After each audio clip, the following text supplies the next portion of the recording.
ನಮ್ಮ ಪಾಪುಗೆ ಜ್ವರನೇ ಹೋಗ್ತಾ ಇಲ್ಲ, ಏನು ಮಾಡೋದು ಅಂತಲೂ ಗೊತ್ತಾಗ್ತಿಲ್ಲ. ಎಲ್ಲ ಈ ಹಾಲು ಕುಡಿದಿದ್ದೆಲ್ಲ ಒಮಿಟ್ ಮಾಡ್ಕೊತಾ ಇದ್ದಾನೆ. ಹಂಗೆ ಆದರೆ ಏನು ಮಾಡೋದು, ಹಾಸ್ಪಿಟಲ್ಗೆ ಹೋಗೋಣ ಅಂತ ಅಂದ್ಕೊಂಡಿದ್ದೀವಿ. ಹಂಗೆ ಕಂಟಿನ್ಯೂ ಆದರೆ ನೋಡಬೇಕು, ಇನ್ನೊಂದು ಸ್ವಲ್ಪ ಹೊತ್ತು ಬಿಟ್ಟು ಹೋಗೋಣ ಅಂತ ಅಂದ್ಕೊಂಡಿದ್ದೀವಿ. ಮಧ್ಯಾಹ್ನ ಚೆನ್ನಾಗಿ ಮಲಗಿದ್ಮೇಲೆ ಫುಲ್ಲು ಜ್ವರ ಕೆಂಡದ ಥರ ಸುಡ್ತದೆ. ಆಮೇಲೆ ಕ್ರೋಸಿನ್ ಇತ್ತು ಡ್ರಾಪ್ಸು, ಅದನ್ನು ಹಾಕಿದೆ ಅಂದರೂ ಎಷ್ಟು ಕಮ್ಮಿ ಆಗ್ತಾಯಿಲ್ಲ. ಅದಕ್ಕೆ ಇವತ್ತು ಹೇಗಿದ್ರು ಭಾನುವಾರ ಅವರು ಡಾಕ್ಟರ್ ಸಿಗೋದಿಲ್ಲ ಸಂಡೇ ಹೊತ್ತು.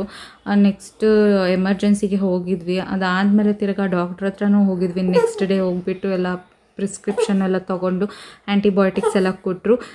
ಇವಾಗ ಸ್ವಲ್ಪ ಆ್ಯಂಟಿಬಯೋಟಿಕ್ಸ್ ಹಾಕಿದ್ಮೇಲೆ ಸ್ವಲ್ಪ ಪರವಾಗಿಲ್ಲ ಇವಾಗ ಅವನಿಗೆ. ಫುಲ್ಲು ಜ್ವರ ಬಂದುಬಿಟ್ಟಿತ್ತು ಇವನಿಗಂತೂ ಸಿಕ್ಕಾಪಟ್ಟೆ. ಅವನಂತೂ ಹೆದರಿಕೆನೇ ಆಗೋಗಿತ್ತು, ಅಷ್ಟು ಫುಲ್ಲು ಸಪ್ಪಗೆ ಹೋಗ್ಬಿಟ್ಟಿದ್ದ. ನಮಗೆ ಭಯ ಆಗ್ತಾಯಿತ್ತು. ಮತ್ತು ಜ್ವರ ಬಂದಾದಮೇಲೆ ಫುಲ್ಲು ಮುಖನೇ ನೋಡೋಕ್ಕಾಗಲ್ಲ, ಒಂಥರ ನಮಗೆ ಜ್ವರ ಹೊಡೆದ್ರೆ ದೊಡ್ಡವ್ರಿಗೆ ಹೆಂಗೆ ಅನಿಸ್ತಾ ಇರುತ್ತೆ ಒಂಥರ ಆಗುತ್ತಲ್ಲ, ನಮಗೆ ನೋಡೋಕ್ಕೆ ಆಗಲ್ಲ, ಹಂಗಾಗ್ಬಿಟ್ಟಿದ್ದಾನೆ. ಅದನ್ನೆಲ್ಲ ಮುಗಿಸ್ಕೊಂಡು ನಾವು ಆಟೋದಲ್ಲಿ ತಿರ್ಗಾ ಮನೆಗೆ ಹೋದ್ವಿ. ಅದಾದಮೇಲೆ ಮತ್ತೆ ನಾನು ವ್ಲಾಗ್ಸ್ ಎಲ್ಲ ಏನು ಮಾಡೋಕ್ಕೆ ಹೋಗಲಿಲ್ಲ.